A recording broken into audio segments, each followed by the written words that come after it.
For me, he's been the best player in the Premier League for the last 4 or 5 years. That's where you'd put him. You'd put him up alongside any midfield player who's ever played in the Premier League. But listen, everyone's fallible. It didn't quite work. Belgium weren't at the best, but he was a long way short of his standards, because his standards are world class on a weekly basis. Was it the tempo of international football, where you see the game today was more fluid, which allowed him to get into little spaces to create chances for everyone?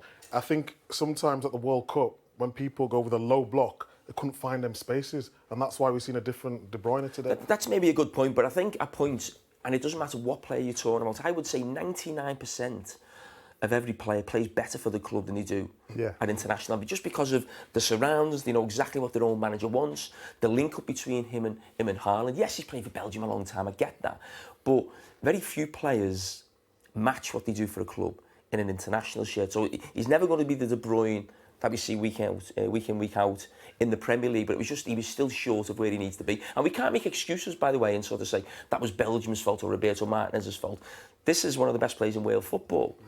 I'm sure he will be looking at himself and thinking, I was nowhere near my standard, but he's put that to bed. Because he makes that look effortless there, because he's comfortable. Yeah, I mean, the cross he put in the first half for Nathan Ake, I mean, it was just below me. I'm looking down, I'm thinking, because you know, once you see that right foot go back, but you're thinking, there's such a small margin for him to get that. So he's got to beat the first defender's head, who's not close, he's like 30 yards away.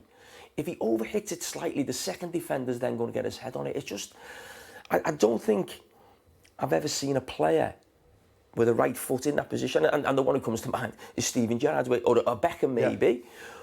But he produces every single time on the money. And then Nathan Ake doesn't score. He gives him another chance second half. He doesn't score. You know, he never misses.